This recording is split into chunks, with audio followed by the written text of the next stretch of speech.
एक बार की बात है, सुशीला गर्मियों की छुट्टियों में अपनी बड़ी बहन लता के घर रहने जाती है। सुशीला काफी मोटी होती है और उसे बचपन से ही खाने पीने का बड़ा शौक होता है। लता के घर पहुंचते ही सामने लता का पति महेश बैठा होता है। आओ आओ यहाँ बैठो सुशीला।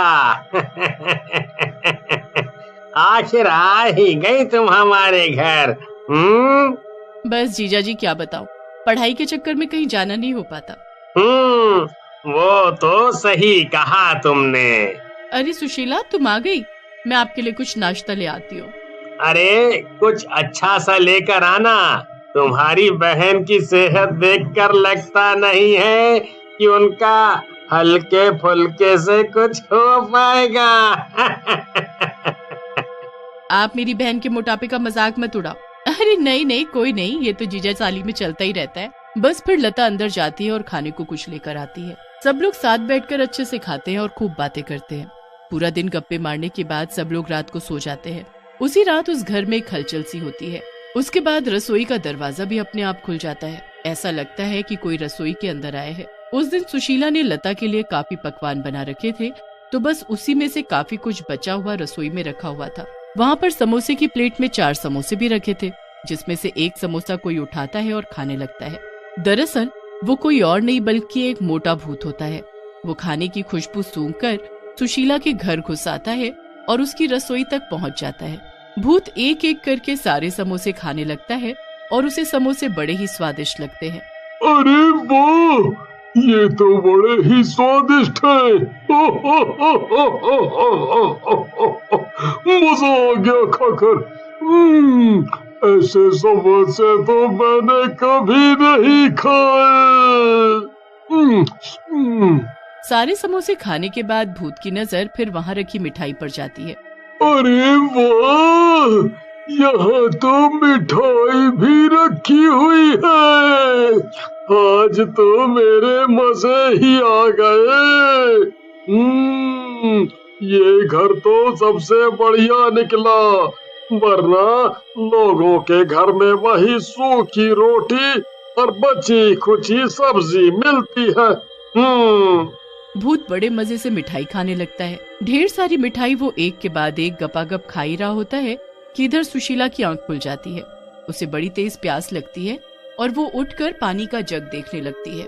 उस जग में एक भी बूंद पानी नहीं होता। ओहो, इसमें तो बिल्कुल भी पानी नहीं है। चलो कोई नीचे रसोई से भर लाती हूँ। सुशीला पानी का जग लेकर नीचे रसोई में जाने लगती है। सुशीला के पैरों की आहट से भूत चौकन्ना हो जाता है और तुरंत वहाँ से भाग जाता है। उसके जाते ही सुशीला रसोई में पहुंचती है। वहाँ सुशीला को किसी के होने का एहसास तो होता है, पर उसे कोई दिखाई नहीं देता। फिर उसकी नजर वहाँ बचे खुचे समोसे और जमीन में खाई हुई मिठाई पर जाती है। सुशीला नीचे जमीन पर बैठकर एक टुकड़ा उठाकर देख ही रही होती है कि वहाँ महेश भी पानी पीने के लिए आ जाता है। अरे तुम यहाँ इतनी रात को? भूख लगी थी तो लता को बोल देती, वो लाकर दे देती। नहीं नहीं, मैंने कुछ नहीं खाया, मैं तो पानी लेने आई थी। देखो मेरे पानी का जग वो रखा। सुशीला को बड़ी शर्मिंदगी महसूस होती है, पर वो समझ ही नहीं पाती। महेश भी वहाँ से चला जाता है और अगली सुबह अपनी पत्नी लता को सारी बात बताने लगता है। अपनी बहन के बारे में ऐसा सुनकर लता को पहले यकीन ही नहीं होता, पर फिर वो थोड़ी देर बाद सुशीला के पास जाकर उससे बात करती है। सुशीला, तुमने कल रात को अच्छे से खाना नहीं खाया था क्या? मैंने तो बल्कि ज्यादा खा लिया था। तो फिर आप रात को रसोई में खाने क्यों गई थी? मुझे बता दिया होता। तुम्हारे जीजा जी बोल रहे थे कि तुम कल जमीन पर बैठकर मिठाई खा रही थी। ओहो, मैंने कुछ भी नहीं खाया, मैं तो बस पानी लेने गई थी। देखा तो वहाँ पहले ही सब कुछ खाया हुआ था और जमीन पर मिठाई पड़ी थी। मैं तो बस उठाकर देख रही थी कि इतने में जीजा जी आ गए। सुशीला के लाख समझाने पर भी लता उसकी बात नहीं सुनती और वहाँ से चली जाती है। रात को सब खाना खाकर जब फिर से सो रहे होते हैं तो वो भूत दोबारा आ जाता है और रसोई में खाने को कुछ ढूंढने लगता है। उसको फिर से वहाँ काफी कुछ खाने को दिख जाता है। अरे वाह, यहाँ तो आज भी काफी कुछ है। इतना बढ़िया घर तो मुझे आज तक नहीं मिला। यहाँ तो इतना बढ़िया बढ़िया खाने को मिल जाता है कि जैसे मानो रोज मेरे लिए दावत रखी हो।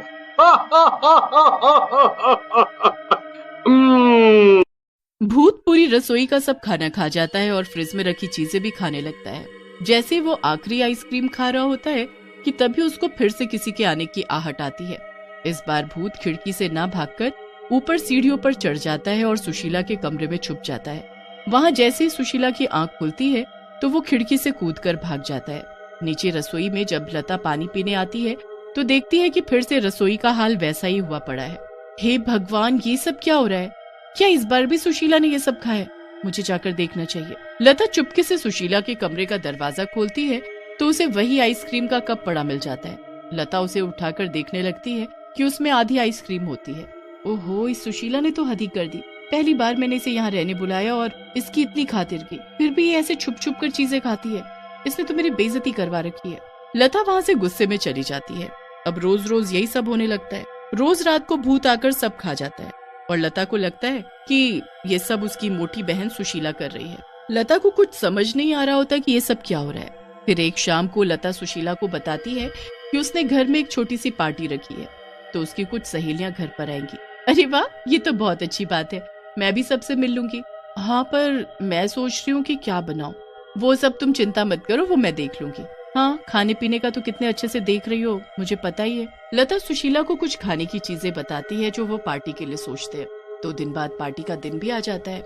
उस दिन दोनों बहनें खूब अच्छे से बढ़िया बढ़िया चीजें बनाती हैं। शाम हो जाती है और लता की सहेलियां घर आती हैं। अरे आओ आओ, मैं कब से तुम सबका इंतजार कर रही थी। सब सहेलियां बैठकर खूब गप्पे मारती हैं। उसके बाद सुशीला सबके लिए खाना लेने जाती है। सुशीला सबके लिए खाना ला ही रही होती है कि तभी उससे एक मिर्च का डिब्बा खाने में पलट जाता है। हे भगवान, ये क्या हो गया? ये मैंने क्या कर दिया? अब मैं दीदी को क्या जवाब दूंगी? काफी देर हो जाती है। जब सुशीला रसोई से बाहर नहीं आती तो लता रसोई में खुद उसे देखने जाती है। वहाँ सुशीला को परेशान खड़ा देख लता उससे पूछने लगती है कि उसे क्या हुआ।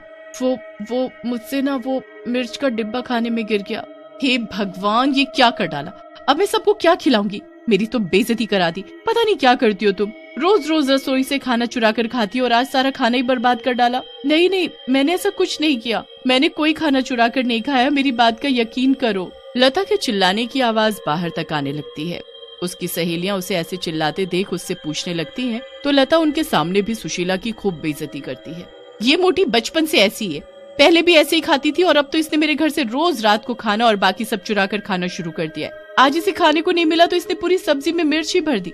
इसने ये सब जानकर किया है, मेरी पूरी पार्टी खराब कर डाली। अरे कोई बात नहीं, हम बाहर से कुछ ऑर्डर कर देते हैं। हाँ, वो तो कर ही देंगे, पर सुशीला तुम आज ही प्लीज घर वापस चली जाओ और दोबारा कभी मत आना मेरे घर। सुशीला खूब रोती है और लता को समझाने की बहुत कोशिश करती है, पर लता का गुस्सा तो 7वें आसमान पर होता है। सुशीला रोते हुए अपने कमरे में जाती है और अपना सामान पैक करने लगती है। वो सामान पैक करके घर से निकलने ही लगती है कि दरवाजे पर उसे महेश मिल जाता है। महेश उससे पूछने लगता है कि वो कहाँ जा रही है। अरे आप इसे जाने दो, इसने आज तो हद ही कर दी है, मेरी पूरी पार्टी खराब कर दी, सारे खाने में मिर्च गिरा दिया। महेश जिद करके सुशीला को उस रात वहीं रोक लेता है। सुशीला अपने कमरे में रोज की तरह सो जाती है। देर रात अब फिर से वो भूत घर में घुस आता है। वो सीधा रसोई में जाता है और खाने को ढूंढने लगता है। वहाँ उसे पार्टी के लिए बना सारा खाने का सामान सामने रखा दिखाई पड़ता है। भूत तो अब बड़ा खुश हो जाता है। अरे वाह, आज तो इतना सारा खाना ऐसा लग रहा है कि जैसे ये सब खास मेरे लिए ही बना हो। भूत बड़ा भूखा होता है और जल्दी जल्दी मुंह में सब भरने लगता है। भूत का मुंह मिर्च से जलने लगता है, उसके कान से धुआं आने लगता है तो वो बुरी तरह चिल्लाने लगता है और बचाओ बचाओ, कोई मुझे पानी दे दो।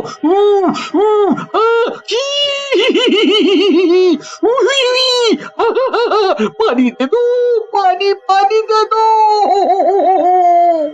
भूत की ठोकर से वहाँ रखे बर्तन गिर जाते हैं, जिसकी आवाज से सब वहाँ पहुँच जाते हैं। भूत को वहाँ देखकर सबकी हालत खराब हो जाती है। सब लोग भूत को देखकर चिल्लाने लगते हैं। भूत मिर्च खाकर इतना बेहाल हो चुका होता है कि वो उन लोगों पर ध्यान ही नहीं देता और उनको धक्का मारते हुए वहाँ से भाग जाता है। अब सबको सारी कहानी समझ आ जाती है। लता की तो शर्म से गर्दन ही नीचे झुक जाती है। वो सुशीला से माफी मांगती है और बहुत शर्मिंदा होती है। सुशीला उसे माफ कर देती है। इतनी मिर्च खाने के बाद वो भूत भी कभी दोबारा उस घर में वापस आने की हिम्मत नहीं करता।